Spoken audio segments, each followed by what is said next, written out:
வணக்கம். பசியின் வாசிப்புகளில் சிவகாமியின் சபதம் 4ஆம் பாகம் சிதைந்த கனவு. அத்தியாயம் 32. கபாலிகையின் காதல்.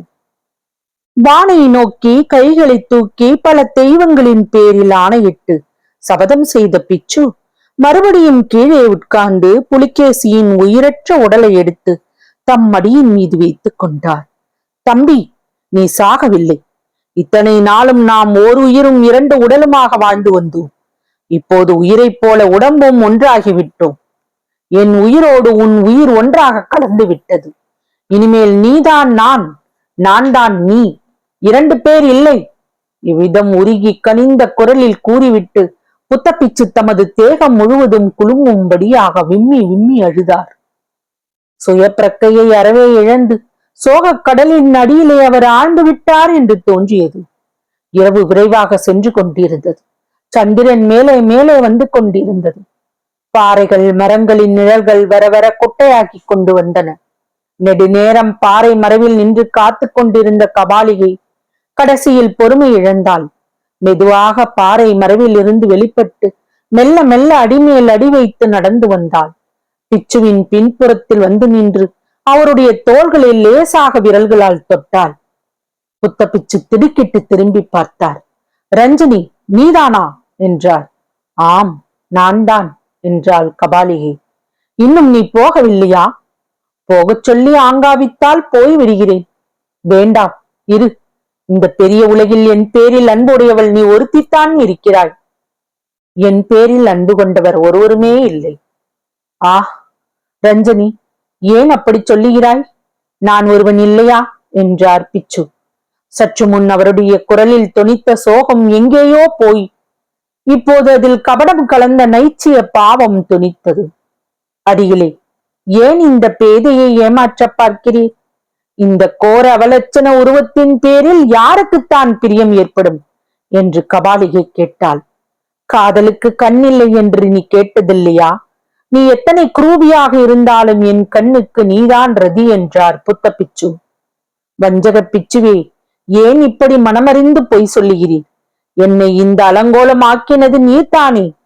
என் பேரில் அன்பிருந்தால் இப்படி செய்திருப்பீரா என்றாள் அந்த கோர கபாலிகை.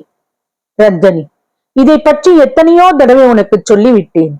அஜந்தா சித்திரத்தை போன்ற அற்புத அழகியோடு வாதாபி அரண்மனையில் நீ இருந்தால் யாராவது ஒரு ராஜகுமாரன் உன்னை அபகரித்துக் கொண்டு விடுவான் என்று தானே இப்படி செய்தேன்.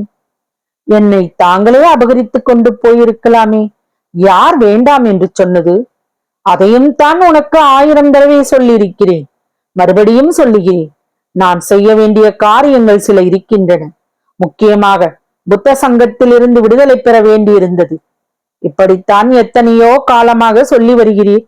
எப்போது தான் உமக்கு விடுதலை கிடைக்கப் போகிறது? ரஞ்சனி, எனக்கு விடுதலை கிடைத்து விட்டது. உன் மனோரதம் நிறைவேற்றுவதற்கான பெருந்தடை நீங்கிவிட்டது.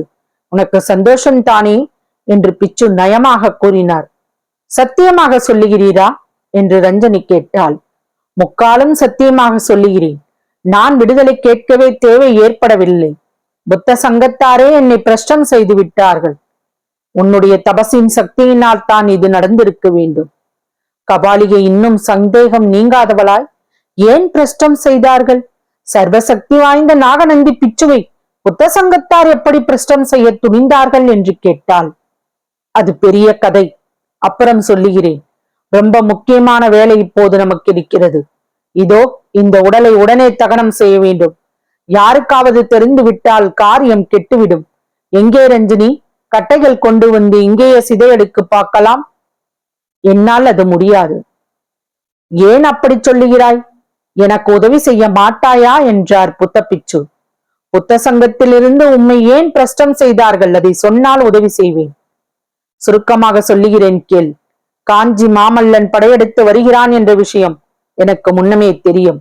ஆனால் அதை சில காரணங்களுக்காக என் சகோதரனிடம் சொல்லாமல் ரகசியமாக வைத்திருந்தேன். இது தெரிந்த போது நான் சகோதர துரோகம் தேச துரோகமும் செய்து விட்டதாக இந்த நிர்மூடன் எண்ணினான். நான் உயிர் கொடுத்து காப்பாற்றி இவ்வளவு மேன்மை பதவிக்கு கொண்டு வந்த என் சகோதரன் என்னை பார்த்து உயிரோடு இருக்கும் வரையில் என் முகத்தில் விழிக்காதே என்று சொல்லி அனுப்பினான். அதன் பலனாகத்தான் இப்போது இங்கே அனாதை பிரேதமாக கிடைக்கிறான். நீயும் நானும் இவனை எடுத்து தகனம் செய்தாக வேண்டும் என்று சொல்லி பிச்சு பெருமூச்சு விட்டார். மறுபடியும் கூறினார், இதையெல்லாம் அஜந்தா சங்கிராமத்துக்கு புத்த பிச்சுகளுக்கு தெரிந்தது.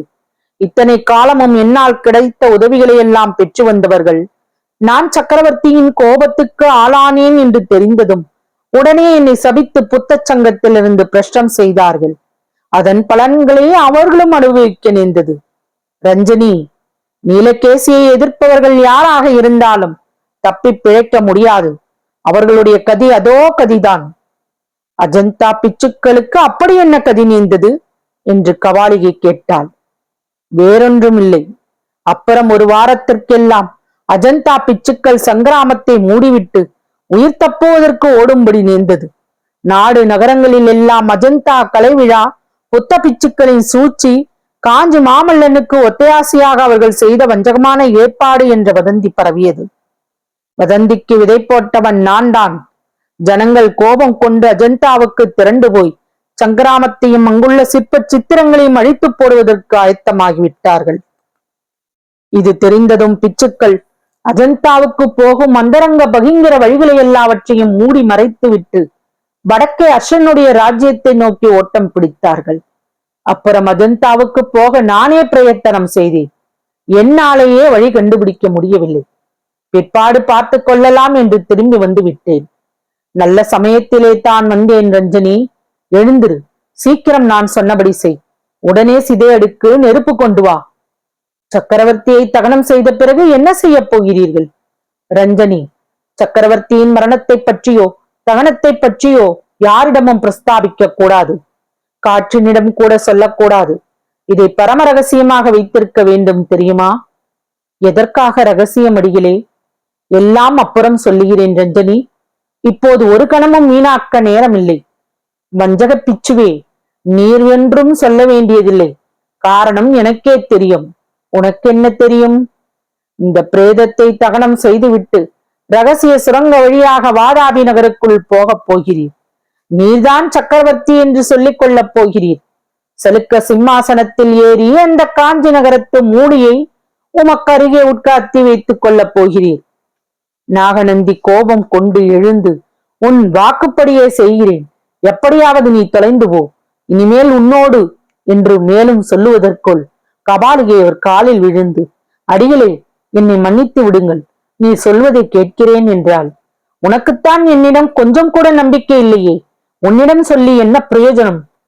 எனக்கு நம்பிக்கை உண்டாக்குவதற்கு ஒரு வழி இருக்கிறதே. அது என்ன? அந்த நடன பெண்ணை எனக்கு கொடுத்து விடுங்கள். ரஞ்சனி, இத்தனை காலமும் பொறுத்தாய். இன்னும் சில நாள் பொறுத்துக்கொள். இந்த வாதாபி முற்றுகை முடியும் வரையில் பொறுத்துக்கொள். சிவகாமியை ஒரு காரியத்துக்காகவே காப்பாற்றி வைத்திருக்கிறேன் என்று உன்னிடம் சொல்லி வந்தேன் அல்லவா? அந்த காரியம் இப்போது நெருங்கிவிட்டது. மாமல்லன் மீது பழி வாங்கியதும் சிவகாமியை உனக்கு தந்து விடுகிறேன். பிறகு இந்த நீலகேசியின் தட்சண தேசத்தின் சக்கரவர்த்தி நீதான் சக்கரவர்த்தினி.